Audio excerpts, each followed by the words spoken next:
こんばんは。9月になって初めてのサブチャンネルを撮ります。8月の中旬ぐらいから日常生活がすごく忙しくなったりして、なかなかね、自分の時間が取りづらかったんですけど、ようやく前の休日くらいから落ち着いてきたので、ミシンで小物を作ったりとか、あとはスケジュール帳を整理したりとか、そういうことをする時間がやっと確保できました。動画でも話してたアレルギー検査なんだけど、ようやく結果が分かったので、それについても話していけたらなと思います。アレルギー検査報告書っていう紙をもらって、で私が調べたのが、まずハウスダストと小麦、アニサキス、イクラ、大豆の5つを調べてもらいました。前に血液検査でね、血を抜いて調べたんだけど、その中でイクラはね、何かアレルギー反応あるんじゃないかなって予想してたんだけど、まさかのイクラじゃなかったです。クラス判定っていうのがあって、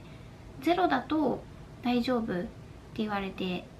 陰性なんですよね。だから私、前に海鮮を食べてアレルギー反応が出たと思ってたんだけど、イクラではなかったみたいです。で、小麦も大丈夫で、アニサキスも大丈夫。毎日飲む豆乳に入っている大豆も大丈夫でした。で、ハウスダストだけが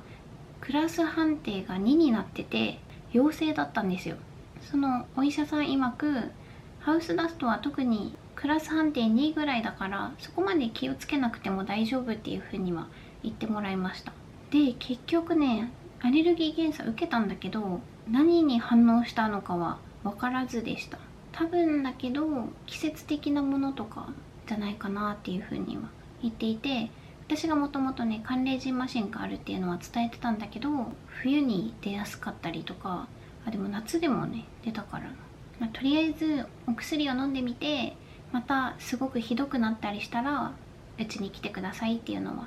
伝えられましたね。で、一応ね、薬を飲めば症状は落ち着くから、私もそれで様子見で過ごそうと思います。でもね、いくらで反応しなかったっていうのが知れただけでもめっちゃ嬉しくて、たまにいくらが 2,3 粒乗ってるお寿司とかあるじゃないですか。そういうのも避けないといけないのかなって考えてたけど、それを考えなくてもいいっていうだけでもめっちゃ嬉しいです。いくらは全然問題なく食べても大丈夫ですよっていう風に言われたからねっていう感じでした。じゃあ今日は毎月恒例の9月にやりたいこと考えます。ちなみに8月にやりたいことはこんな感じでした。夏野菜を使って料理する。これは丸ですね。夏野菜のカレーとか作りました。あとは可愛い器を手に入れるっていうのも丸で、私がめっちゃ好きな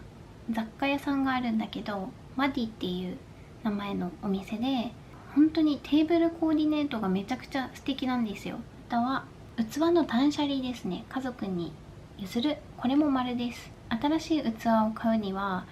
今ある器もう最近あんまり使ってないなとか、あとはもうちょっとサイズが大きいのがいいなとかっていう器がいくつかあったので、それはもうね、断捨離したり、妹に段ボールで送りました。フルーツを使ったスイーツ作り。これも丸ですね。スイカを使ったフルーツポンチを作ることができました。夏の空を楽しむ。これも丸です。空を見るのがめっちゃ好きなんだけど、夏の入道雲を見るのが好きで写真に撮っておきました。最近はね、夜がちょっと涼しくなって夏の雲を見る機会が少なくなっちゃったのがちょっと寂しいけど、秋は秋で月が綺麗だったり夕方の空も好きなので、それはそれで楽しもうと思います。あとポーチ作り。これも丸です。最初はね、めっちゃ下手だったんだけど、だんだん上手になってきたかなって私的には思ってます。次がマンスリーでこのイラストを完成させる。これは大罰でしたね。6月分までって書いてたんだけど、結局1個も書けてないです。悲しい。時間がなかったっていう言い訳はしたくないけど、書きたいけど他にやることがいっぱいあるっていう状況が結構多かったので、なかなか書けずにいました。これはね、今月また引き続き目標にしていきたいです。3年日記を書いてるんだけど、3年日記にも自分の描いたイラストを切り取って貼りたいんだけど、マンスリーでこのイラストが完成しないと3年日誌も書きにくくて、だからすっごい悪循環になってるんですよ。ちょっとどうしようか考えないといけないですね。あとは最後に名字変更。これは丸です。でも正確に言うとまだクレジットカードとか提出が終わってないのもあるんだけど、大体は終わったかなって感じです。名字変更ね、役所と警察署で変えないといけなかったんだけど、免許証は警察署で変えるって言って、最初に行った時に住民票が必要だったんだけど、私がね間違えて戸籍謄本を持って行っちゃったんですよ。それで最初に戸籍謄本出したら、これじゃなくて住民票が必要ですっていう風に言われて、でも時間も結構ギリギリのタイミングだったので、その日はね変更できなくて、また後日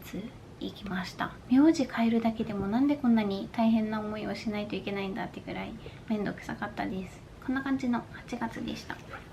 は9月のやりたいことリストも書いていきます。9月のやりたいことリストはもう頭にいくつか浮かんではいるので、あとはシールを貼ったり文字を書いたりするだけですね。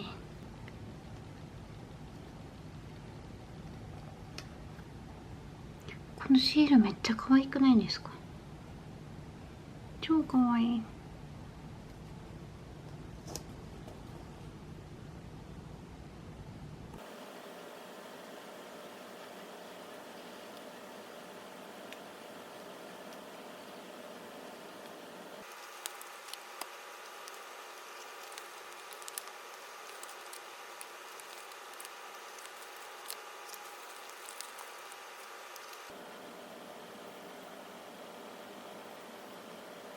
9月にやりたいことリスト書きました。読み上げていきます。月見バーガーを食べる。これは毎年恒例ですね。去年の9月のやりたいことリストにもこれは書かれてました。まだ今のところ食べてないので、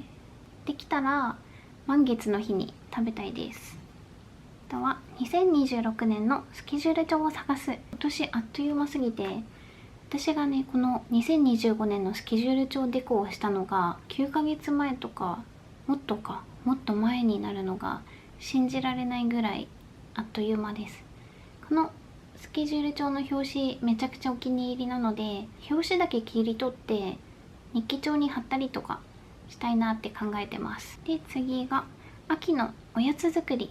かぼちゃとかさつまいもとか秋らしい野菜を使って何かおやつを作りたいです。インテリアを秋っぽくする。私のこの今のお部屋がそんなに季節感のないお部屋なので、何かちょっとした小物だけでも秋っぽくしたいなって考えてます。今気になってるのがハロウィンのインテリアで、この前フライングタイガーに行った時に手首から下